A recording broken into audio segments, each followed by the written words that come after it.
Welcome to How Not to DM. I'm your host, Derek. Thanks for joining me on my quest to interview the very best dungeon masters on this plane of existence. Matt is the host of Role Play Chat, a TTRPG podcast which covers different topics on each episode, and lately has been featuring guests from around the industry to chat about them.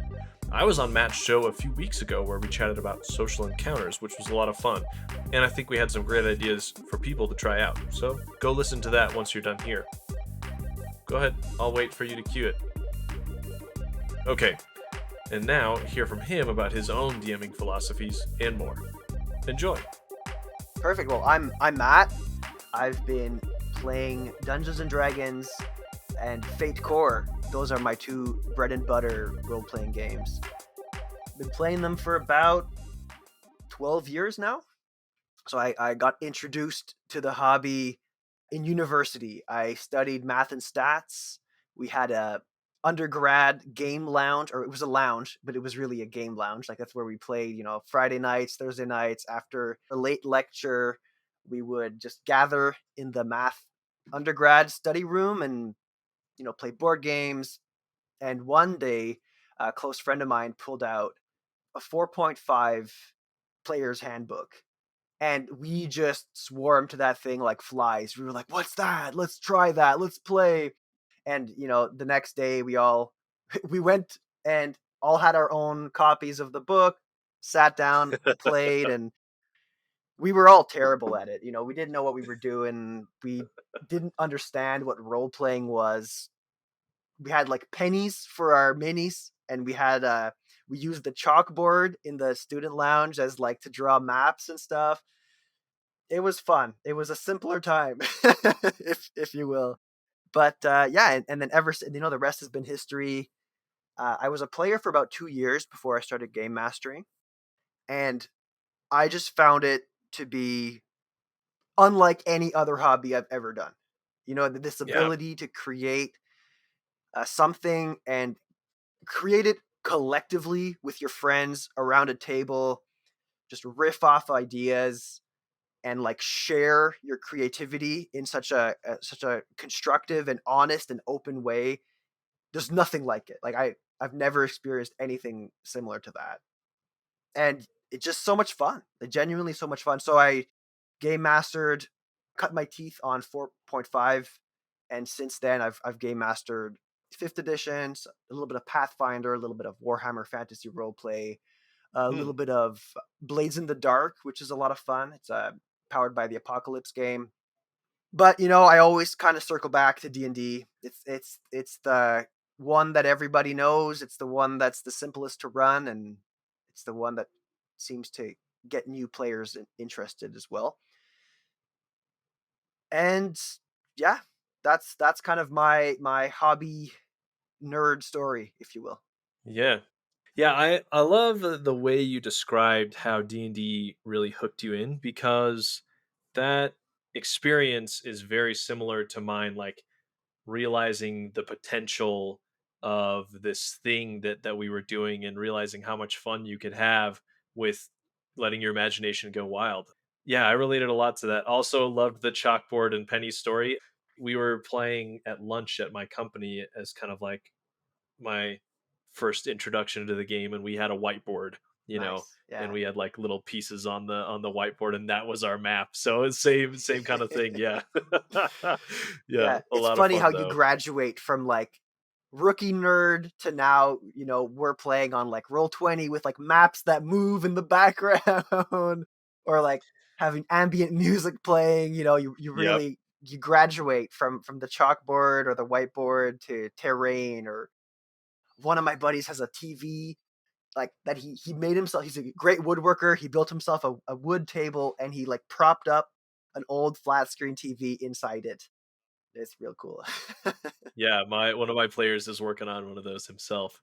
He DMs from time to time too, so one of these days he'll get it done, and we'll play on that thing. That'll be fun. Cool. So you mentioned you've run a lot of different kinds of games. Do you remember your first experience running a game? Do you remember what the game was, who was there, or not necessarily who was there, but what the game was, kind of the story you were trying to run, and how it went for you?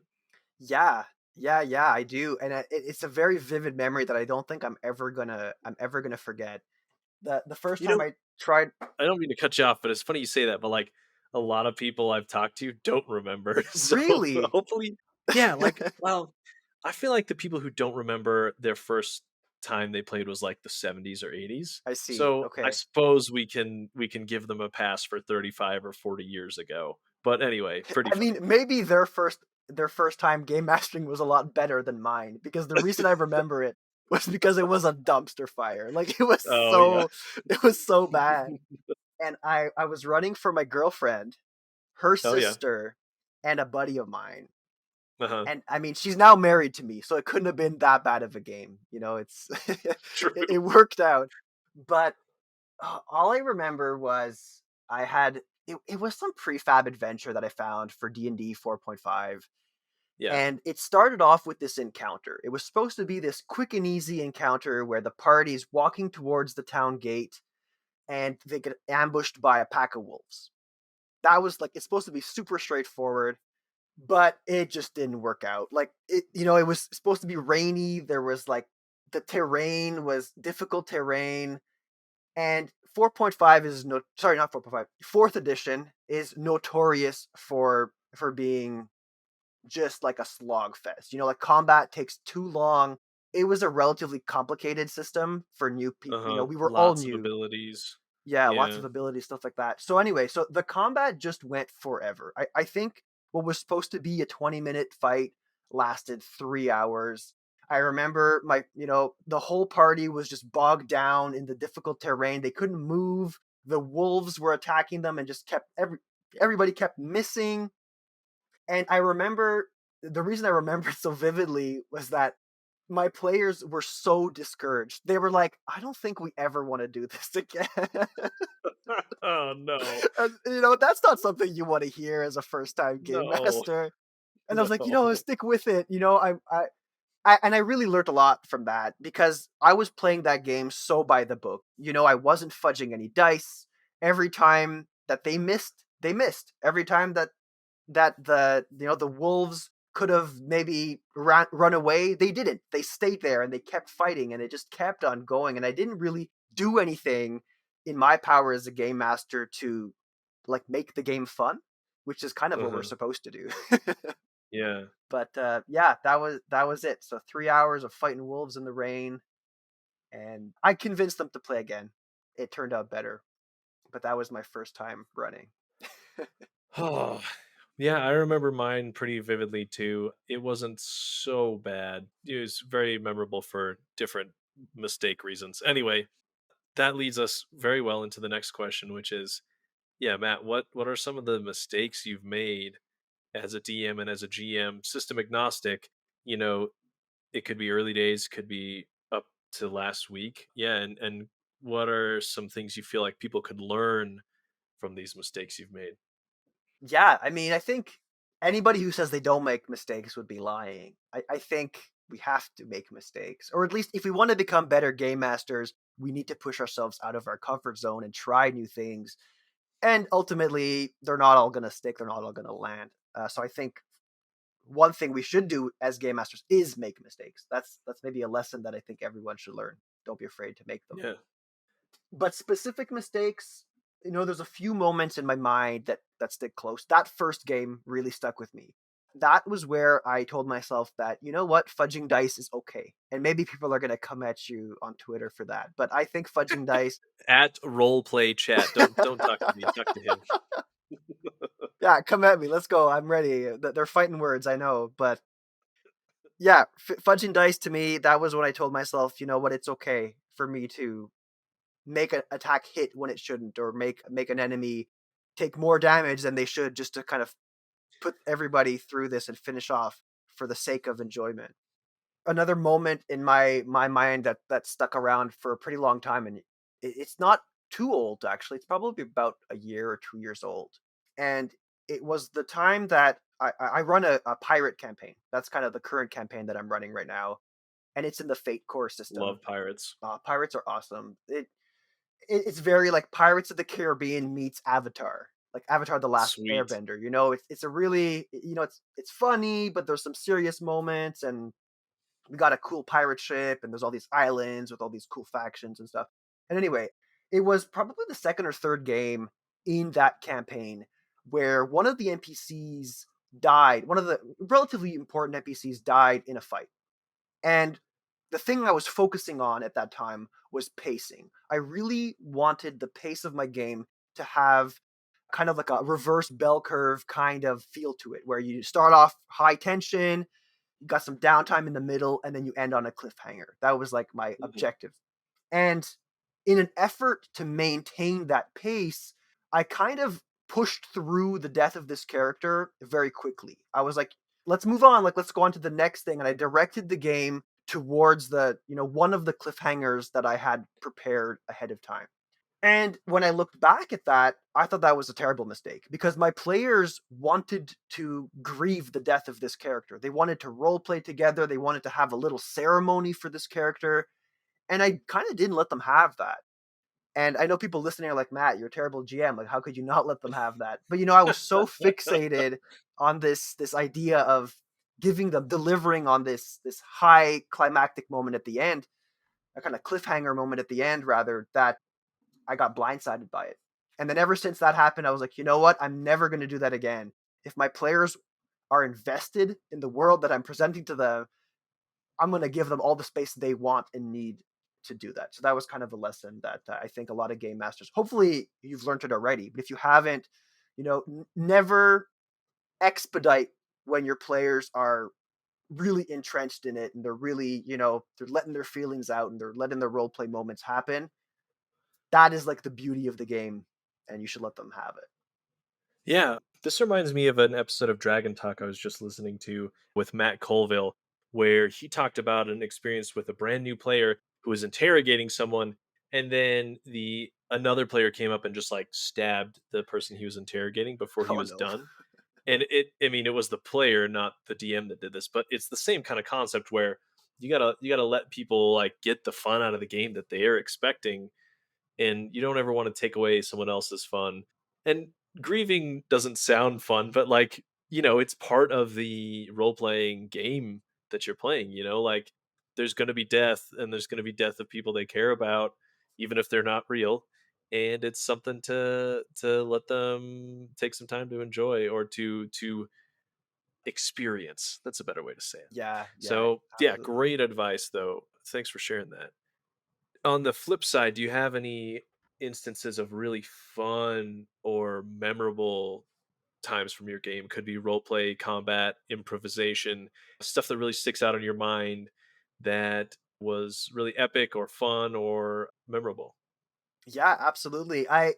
Maybe I'll caveat this by saying my games are always roleplay heavy.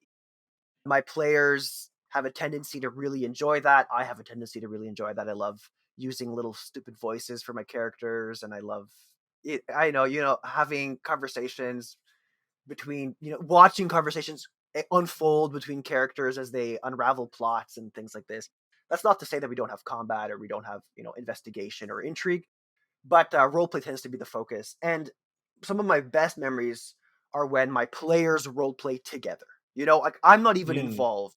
They realize something. They realize there was one moment when their captain was inviting them to this pirate council. It was like this big pirate council, and he was saying, I need somebody to come and speak on my behalf to the pirate council.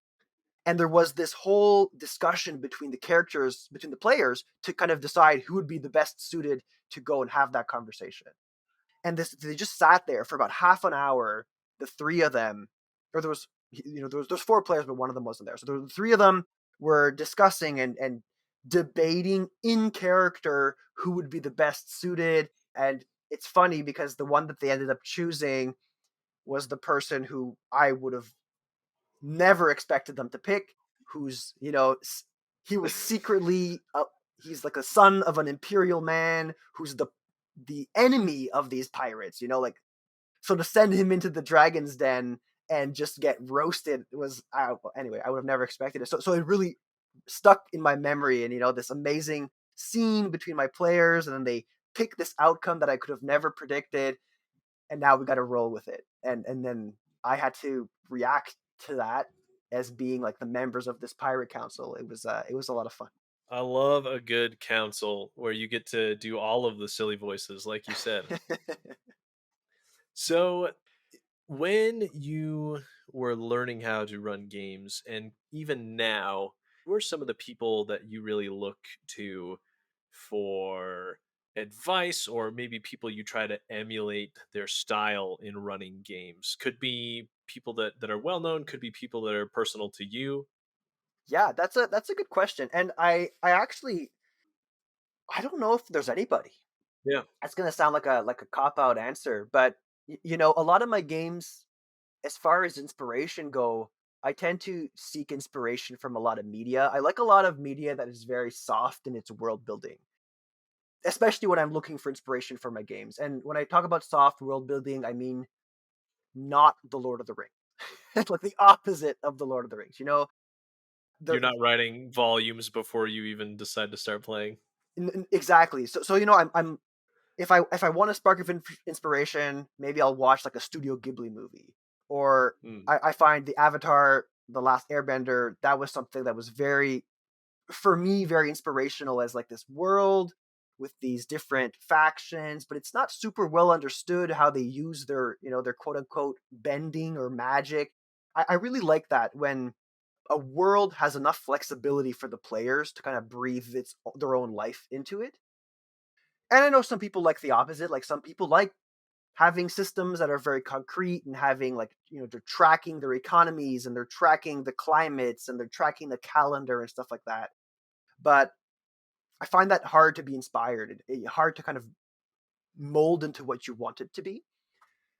I think it'll also depend a lot on the game, the type of game I'm running. Some systems bode much better with like a very heroic, soft world, like Dungeons and Dragons. That this is a game that, again, people might come at me on Twitter for saying this, but it's, you know, it's a heroic combat simulator. Is kind of what it is with roleplay, obviously. Whereas a game like Fate is a lot more focused on story. It's a lot more focused on characters. A game like Warhammer Fantasy Roleplay is a grim, dark, gritty game. So, depending hmm on what kind of system I'm running, I'm going to seek inspiration in that genre.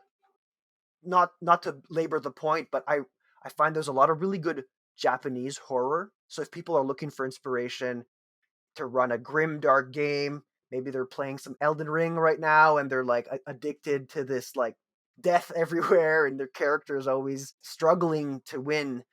There's Jinjo Ito is a fantastic Japanese manga artist who makes like all these crazy horrific mangas that I find very inspirational. Again, they're very soft in their world building, but very grotesque and like really sticks in your brain. And you can look at one panel in his manga and be like, man, I could write a whole campaign about this monster that he drew on this one page. Cool, But cool. yeah, yeah. Do you run horror games, Derek? Is that something that you've ever run? You know, I have done, it was kind of like a horror story arc in my current game.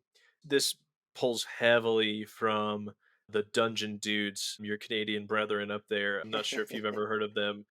They have a stream in a podcast called The Dungeons of Drakkenheim, Cool. and basically it's a story about this meteor that hits the city and obliterates it, and the meteor is made out of all these pieces of crystal that are like chaotic evil magic that people use to bend to their will, and it creates a bunch of monsters and stuff. And I basically was like, that's awesome, I'm going to drop a meteor on one of my players' hometowns and they're going to have to go save it. But yeah, a lot of like weird, grotesque monsters. And the closer you got to the meteor, the harder it was to see. There was this haze. And so it was like really spooky. And the closer you got, the more reality was kind of shifting around you. Cool. So I don't know if I'd call it straight horror, though. I'd probably call it more like suspense or thriller, with some minor horror elements. But yeah, it was interesting. And I think everyone got a kick out of it. And it was really fun when they got to cleanse the meteor with the power of their deities and send Awesome. it back up into space and save the city. So yeah, it was pretty fun. That's cool. That sounds like a lot of fun. It reminds me very much of Warhammer, actually, because there's these Warpstone is a very like Warhammer-esque thing, and it's like chaotic, and it's poisonous. It can transform you, transmute you into like a monster. So it reminds me a Uh-huh. lot of that. I wonder if maybe they got inspiration from there. Oh yeah. Yeah, I don't remember all of the different sources, but he said he basically he read some HP Lovecraft and like Oh a bunch yeah, of different video games and stuff, and he like combined it all into this kind of story that he wrote. So and then I just ripped off him and made it my own. So nice. it's been through a lot of iterations. But yeah, I'm sure that probably had something to do with it. Yeah, man, Lovecraft is great. There's a modern author, now I forget his name, but Laird Barron, I think was his. Yeah, Laird Barron. He wrote a Oh, I couple of think I like follow him. he's written some really neat compendiums of short stories, and they're kind of like modern Lovecraftian. I think they're set in like Washington or like Hmm. the forests of the West Coast. And A lot of weird anyways, stuff up there. Twin Peaks, X Files was filmed up there and in Vancouver, so weird stuff happens up in those woods. absolutely, the mountains, you can't, the mountains call you, you know. Yeah, they do. Welcome to Quickfire Chaos.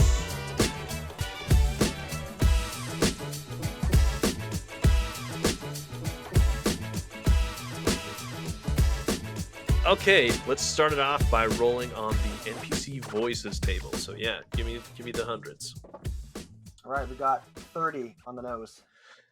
30 on the nose. Speaks without using contractions, i.e., can't, won't, I'm. So you ever Okay, watch Star Trek? yeah. This reminds The me of Next Captain Generation. Holt, actually. Captain Holt Oh yeah, from Brooklyn Captain Nine-Nine. Holt, Yeah. Commander Data. None of them use contractions. In fact, that's a tell when he's drunk, right? That's how you know he's drunk when he uses Exactly. contractions. That's Or doesn't he like what a, send out like an SOS where he uses like a double contraction or something crazy? yeah. Then they know something's wrong. Yeah. Oh, what a great show. Okay, next is your job or occupation. 45. Bounty hunter. That's something. Cool. A lot of Okay. different ways you can go with that. Very precise bounty hunter who doesn't use contractions. Who does not use contractions. It's gonna be hard to do. Oh, it's gonna be so hard. Good luck, man. The last thing is the quest you're sending us on. 87. Okay. The local miners have gone on strike, demanding higher wages and better equipment. The boss wants you to remind them who's in charge. So you need us to go rough up some miners. Okay. So no contraction. Okay. Yeah, write some notes, do whatever you got to do to prep, and then we'll just jump into it. I'm gonna play a gnome wizard. So I'll be really small and I'll have a squeaky voice and you can do whatever you want. Cool. All right. So let's say you approach. There's a log, like a rotting log, on the side of the road, as you are wandering about, heading towards the village, and the log is like shaking. It's just shaking a little bit. There's like maybe some mushrooms falling off of it, and you're Oh like, yeah, dust. Yeah. It's like a rotting old log. It really smells musky, and out from inside the log comes this like very small curled up man with like a cape over his head. It's like a black cape, and he kind of looks up to you, and he's got these like skinny long piano fingers, and he's like, hello, hello, will you help me? Oh my. What do you need help with? You see, I need to go get the treasure that is in the miner's cave, but there are some miners there who they are too mean to me. I need help to really get them out of the way. Oh, you need my help to go. Are they big? Are they strong? Are they scary? I have some spells, but I'm not sure I'm the one for the job. And he kind of looks you up and down. Perhaps you should get some brawn with you. Do you have any stronger friends? Oh, well, now that you mention it, I am headed into town to meet with some bigger friends of mine. Perhaps we could all, in concert, help you, but this treasure, what is it, if you don't mind my asking? It is my ring. And he on his scrawny hands, you see he's got all these different rings of different colors. One's maybe got like a bluish sapphire tint to it, and they're all intricate and very different.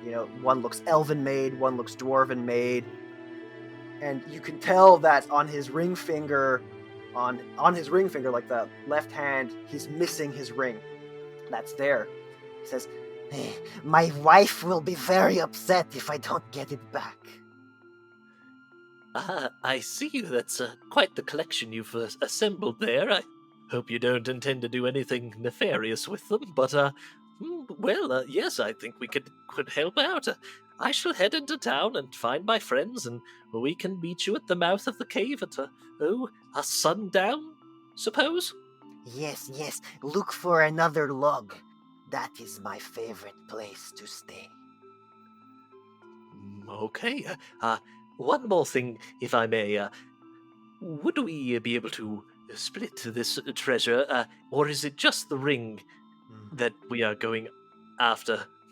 Oh, well, you see, the ring must return to me. But everything else you find in the cave, that can be your treasure. I'm sure that there are many things. It is a cave for mithril, I hear. Oh, the magical metal, yes. Well, that does sound quite lucrative, my friend. I think we have an accord. He sticks out his hand. Shakes your hand, and it's like this scrawny little hand. It feels like he'll just fall apart like the log he was hiding in. Okay, I kind of wipe it off on my robes and give him a little tip of my wizard's cap and start scurrying on into town. I shall see you soon, my friend. What may I call you? My name is Scrub. What about yourself? I am Lefan the Great. At your service. Good to meet you. And then he scurries back into the log. I love it. That's the best part of the little thing, is just seeing what everybody comes up with. I love the creativity, and it shows the dungeon master at work. Oh yeah, I like your little elf gnome wizard too. He was pretty cool.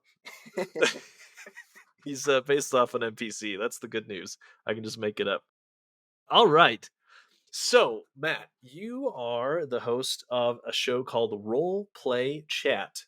3 different words, 1 show.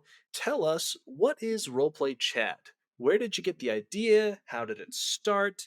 And how's it going? Yeah, I mean, so Role Play Chat is a bi-weekly podcast where me and a guest are joined. I am joined by a guest every 2 weeks, a different guest every time, including yourself, Derek. There's going to be an episode coming out. I'm sure we can time it, where me and the guest talk about D&D topics. We pick a specific theme that usually is the strength of the person who's joining me, something that they're known for, that they like doing in their games. And we just go at it. We talk about it. We dive as deep as we can. We leave no stone unturned. And we try to, impart a little bit of wisdom to the people listening. Yeah. And Roleplay Chat has gone through a lot of changes, actually. It started off, I want to say 3.5 years ago. And it was birthed from me and my friend Chris. Whenever we'd finish playing a game, we'd spend 3 hours after the game just talking about it. Talking about the things that worked, talking about the things that didn't work, and how perhaps we could improve them. Then we told ourselves, maybe there's other people out there who do the same thing, or who might want to be, who might want to listen to that. So we started a YouTube channel first, actually. It was a YouTube channel first. Yeah, that was hard. Yeah. There's a reason I haven't gone video yet. Oh yeah, it was tough. And dissecting it down into very crunchy, very short and sweet and to the point, that's not my strength. I'm Right. yeah. So Yeah. we did that for a bit. It's Sorry, very go ahead. scripted, right? It's very like intentional bits, and you've got to redo them over and over again until it's right, and then you got to edit it all and bleh. Yeah, it was hard, and anybody out there listening, learn from my mistake and just don't do it unless that's what you want. But yeah, like Derek said, there's a lot of editing. It's extremely intentional. No matter how natural the videos you see on YouTube appear to be, that's not how they do it. You know, they spend probably hours and hours and hours coming up with the perfect script, and they go at it. So that wasn't as much fun, and it didn't really replicate those conversations that we had at the end of our game. Mhm. So then, you know, then we kind of turned to the audio format and podcast format, and that really worked. That really stuck around. You know, that felt true to our mission of kind of what we were trying to do. And then about a year ago, maybe a little less than a year ago, Chris had his first kid, and it was maybe a little bit too much work for him. You know, he was like, you know, balancing the family life, running games, work, and a podcast is too much for him. So he stepped back. He might come back one day, I don't know. But now it's just me and a different guest every week, and I've found that enables me to talk about more interesting things. Not that me and Chris didn't have interesting things to say, but you know, we're just two people with two opinions or two perspectives. Now I get the opportunity to talk to great folks like yourself, different people from different walks of life who have different experiences in this hobby, and we get to share those opinions and experiences with people who listen. Yeah. Yeah. So you'd settled on YouTube first, and then you moved to podcasting. What do you feel like about your past experiences or your personality? Do you think has led to you being good at podcasting or enjoying it? Yeah, that's a yeah. I don't know if I'm good at it. I'm not, maybe I'm too modest, but but I think it's a really enjoyable hobby, like you said, Derek, because we get to meet so many people, and I really thrive on kind of social environments. Despite it, it takes a lot out of me. I'm a very social introvert, and I'm sure a lot of people, you know, that are in this hobby can resonate with that. But so yeah, I really like listening to people. I like hearing the stories that they have to say, and I really like dissecting things. You know, maybe it's part of the math background, maybe it's part of that like, analysis work that I do in my day job. But I really like taking something and seeing how deep we can go and how much depth there is and how much there is to be learnt from that. So Mm, I feel like that kind of perspective makes me good at what I do. And then I like to think that the guests who join me kind of round me out and present their perspectives and their opinions, and having kind of this back and forth can be interesting. I can almost always find something to say after someone has said something where I'm like, "Oh, that's really cool. Let's keep going. Let's push this as far as we can." And I'm sure you can resonate with a little bit of that as an interviewer. definitely, definitely. Yeah. If anything, I have too much to say, so you gotta make sure I don't take over. It's been good practice for me as an oldest child to sit and listen to other people instead of be the one who's telling everybody what to do all the time. I'm just kidding. I wasn't that bossy, but still, I did as a child. I was kind of a know-it-all and kind of a conversation dominator. So Okay. it's been good to flex the listen muscles. What do you think makes for an interesting or engaging interview? That's a really good question too. And I think for one, the beauty of this hobby is that everybody is so passionate about it. And Mm, because there's that passion, it makes it so easy to talk to people about it. You know, and maybe correct me if I'm wrong, Derek, but I feel like despite the stigma around role playing games disappearing slowly but surely, I feel like it's still not one of those hobbies that you could like walk into the lunchroom and talk about with your coworker. You know, you can't start off a conversation like, "Oh, did you watch the game last night?" Because you could say that about right. football, you can say that about hockey, you can say that about soccer, you can talk about like, I don't know, the Oscars, or you can talk about the movie you saw. The TV show everybody's watching. Yeah, yeah. Mhm. The book everybody's reading. Yeah, I get what you're saying. Yeah. But with a role playing game or role playing games, I feel like at least I keep it in a little bit. So the Uh-huh. podcast and the community on Twitter and all of these folks that I'm meeting, it's kind of this outlet for me to just like, this is where I get all my geek on. I get it all out. We share this together. And I kind of get the impression that some of the people that I talk to, it's the same thing. They're looking forward to having an opportunity to talk about this hobby of theirs. And I want to listen. I want to sit back and I want to hear what they have to say. So I feel like that is a beauty of a privilege that I get to take advantage of in this hobby.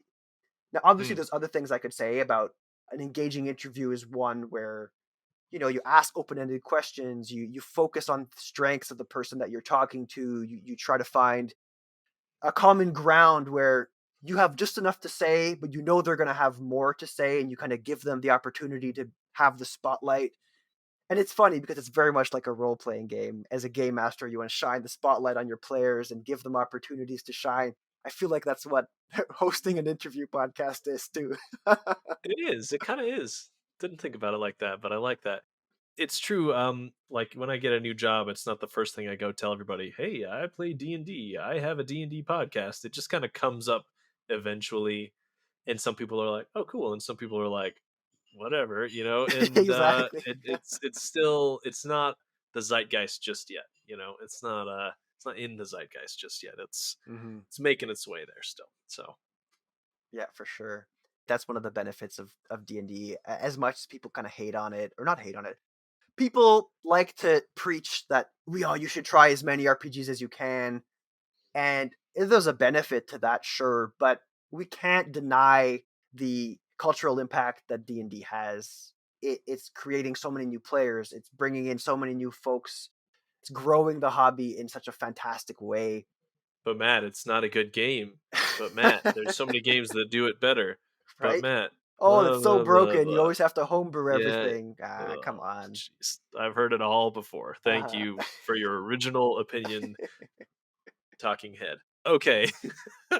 You mentioned you try to pinpoint a specific topic per guest that you feel like are their strengths. What are some of the most interesting topics you've covered, and who are some of the most interesting people you have covered them with thus far? yeah, I mean, there's a moment that is in the history of this show that I almost don't know if it actually happened. I mean, obviously happened, but like it's like a dream to me. As I got to talk to Brennan Lee Mulligan, and he is, I said I don't have any inspirations or I don't aspire to be like any other game Yeah. master, maybe except for him. He is just Yeah. he is such an insightful person that I didn't even know what to say to him because I'm like, you know what? Anything he says is going to be better than what I can say. Yeah. He's just so insightful. But yeah, that was a fantastic episode. It's Having actually listened to that episode, I thought you handled it very well and you had lots of interesting things to oh, say, thank and you. I wouldn't worry about it. Okay, thanks, Derek. That makes me feel better. But I yeah, think it's really funny how unhinged he is as a DM, and like you said, and yet how like thoughtful and introspective and well spoken he is on all of the stuff I've watched him on or mhm. listened to him talk on. Like it's just so funny that he's so put together and then just so nuts when he's running games. And I guess nuts isn't the right word. Maybe it's because he is so focused and put together that he's able to pull all of that stuff out of nowhere that he does for his games, But yeah, what a guy. A lot of thought behind everything he does, Yeah. for sure. But so yeah, he gave out some pretty good nuggets. Like he talked about it's split into two episodes because we just Hmm. talked. We just kept on talking, and it was great. Like he just kept on going, Yeah, and if he's gonna keep talking, you're not gonna turn I off the wasn't recording, right? exactly. I Keep wasn't gonna going. Yeah. stop. Yeah. And everything he was saying was like genuinely very thought provoking and very insightful. So we have one episode that's kind of more focused on world building and his approach to world building, and I know that's a very broad subject, but to kind of get a peek behind the curtain was really interesting. And then the second Yeah. episode is a little bit more about improv. He's a comedian. He has that background. So to learn from somebody who has that theater experience, that ability to take something and run with it, as much as I like to think I have it, it's not as refined as somebody who has that kind of background and that experience.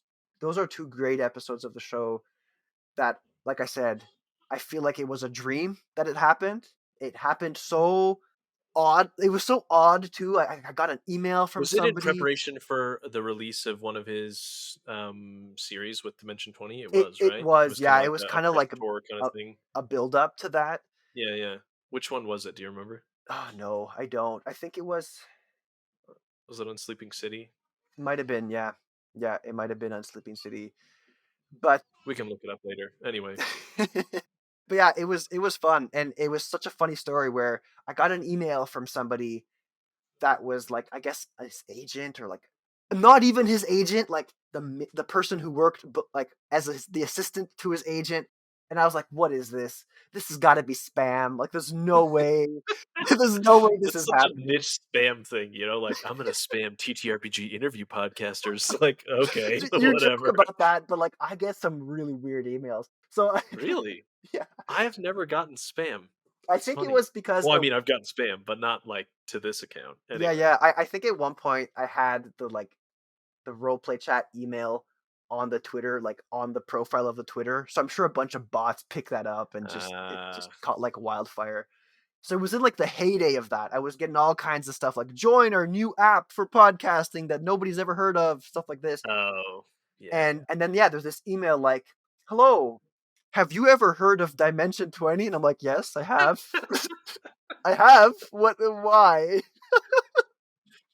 And so there was like this back and forth, and I went through like a string of different agents who, at the end, and like I didn't really want to ask. I was like, they were like, "Do you want to collaborate with the Dimension 20 crew?" And I'm like, "Yeah, yeah." I don't want to seem too presumptuous, but like, what are you saying? What do you mean? Yeah. What are you telling me And here? then they were Yeah. like, "Okay, well, Brendan's available this day," and I was like, "Whoa, okay, I'm available too." Yeah, whatever it is, I'll make it happen. Yeah. Yeah, so that was cool. That's awesome. And then a few other interesting topics that I feel like are very, maybe bizarre is the wrong way to sell it to people, but I had one of the first guests we Out ever of the had on box. yeah, out of the box, sure. Yeah, one of the first ever guests we had on the show were Bailey and Rob from a video game podcast called Hours Played. And it's a podcast about like cooperative gaming with your partner, like cooperative Hmm, video gaming with your partner. interesting. And when we connected, I was like, let's talk about role playing with your partner, and not like in the way that that sounded like, but in the like tabletop role playing game way. Oh no. They're like, what podcast did we just come on? You make that joke, but man, I've gotten some weird people send me messages about that too. But anyway, so like, yeah, let's talk about playing role playing games with your partner. Rolling dice, playing Dungeons and Dragons with your partner, and how different that is, because anybody who's done it will tell you it's not the same as like just chilling with your buddies, and not in a bad way, but it's just different. So that was an Yeah, my interesting. wife plays in my game and it's a lot of fun actually, but yeah, it is different. Yeah, you're right. Like, and I'm almost too hard on my wife when she plays because I don't want it to appear like I'm being like giving her preferential treatment. Uh, But I'm blatant. I'm blatant with it. Yeah. Anyway. yeah, that was a fun one. And not to ramble on too much, but one last one. The most recent episode, I got to talk to Hmm. Jeremy Cobb from Three Black Halflings, which is another Oh really cool yeah. podcast folks should check Hmm. out. And we talked about making, like, having the game be consequential. So like, not necessarily There's stakes. presenting Yeah. yeah, having stakes, and when a player makes a decision, sometimes there's pros and cons to that decision, and kind of bringing that back, and constantly recycling, and pushing the story forward and opening opportunities in that way. And Jeremy had a lot of really really fun stories. I'm not the best storyteller, but Uh-huh. Jeremy had a lot of really good stories to say, so I thought that was a good one too. Yeah, that does sound fun. I'm excited for that one to come out. So, having a podcast, what are some of the most rewarding parts about it, other than, talking to your heroes? And then what do you feel like are some of the most difficult parts that people may not see behind the scenes? I'll start with the good thing, and then maybe I'll rant a little bit after. But yeah, I think that the best part is realizing that you can actually make friends on the internet. I don't know if that sounds like a silly thing, but for the longest time, I didn't really understand how these communities were formed and how you could connect with people that you might not meet more than once every 3 years at a con, stuff like this. And it's so true. It's so amazing, this ability that this hobby and can connect people from across the world to get the opportunity to talk. It's so rewarding. It's so fantastic. Getting to talk to you, Derek, and realizing that there's people out there who got the chance to interview, you know, all kinds of cool people on their show. The how not to GM, the how to GM guy, how to be a great GM, like the how to be a Oh, great GM guy. Guy Sklanders, yeah, Yeah, from How to Be guy, a Great like GM. you're talking about like hero level people in the hobby. To me, he's one of them. This is one of Yeah, those me people that too. were so foundational to me as a young game master, learning like, oh, what a trap is and stuff like that. So absolutely, like, getting these opportunities to meet these people, but then also getting to the opportunities to meet other podcasters like you, or the double DM guys are, oh, they're so fun. I had some really cool conversations with them, and just, Emil and Nils, yeah. yeah, it's just great. It's just this great community of people and making friends on the internet. Didn't think it'd be possible, but here I am, and it totally is. So anybody listening who's not on Twitter or not on Instagram and who's not out there with the tabletop RPG account, let this be, let this be the signal to go do it, because you'll meet a lot of great folks on there. Even if you're not a content creator, just get on there and hang out and chat with folks and share opinions. Yeah, a lot of fun stuff happening all the time. Difficult parts. Difficult parts. Okay. There's a lot of learning curves here that I didn't expect. So I don't want this to get too ranty. So Derek, stop me if it gets too ranty. Okay, when you start foaming at the mouth, I'll Yeah, mute you, yeah, yeah. yeah. But I think one of the hardest things for me was this realization that there is so much more to being a podcaster than just podcasting. The marketing, the social media presence, the pinging on your phone. And it's not bad. It's not bad that there are people who want to talk to you, but I didn't realize that there was this other layer of it. There's this, I mean, being your own editor too, like that. And that's kind of fun when you want to do it. When you don't want to do it and you have to release an episode because It's the worst. the deadline's coming up, that's not fun either.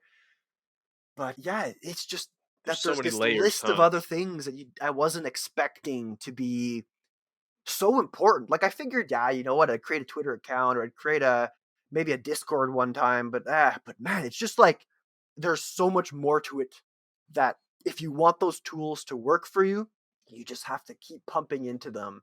And it's kind of like this, I guess a lesson learned from that was I really made sure to cut down on that time. I gave myself windows of time where it's like, okay, if I spend more than 2 hours on Twitter today, that's too much time on Twitter. Or like start scheduling tweets, because if I still want the algorithm to not forget about me, but I don't need to be on it all the time for that to happen. There's ways to use the system to my advantage. So yeah. Mm. Yeah, lot of stuff that you don't realize. Same thing, right? I jumped in. I was like, "How hard can this be?" It takes a lot of time, but it's definitely fun. So, well, the fun parts are fun. Anyway, I know exactly how you feel. So, what, Matt, do you feel like is the number one piece of advice you'd give to people out there running games, for both new people and for people who've been running games for a while? What's the thing that sticks out most in your mind when you think about advice you give? Okay, my biggest advice, hey, that's I mean, I kind of like what I said at the beginning, and I'm gonna maybe stick with that. I think making mistakes is an important part of being a game master. As soon as you feel too comfortable running your game, I think you should challenge yourself and introduce a new mechanic, a new thing. Have you been traveling one way and you want to make travel different? Try to spice it up. Try to introduce something new.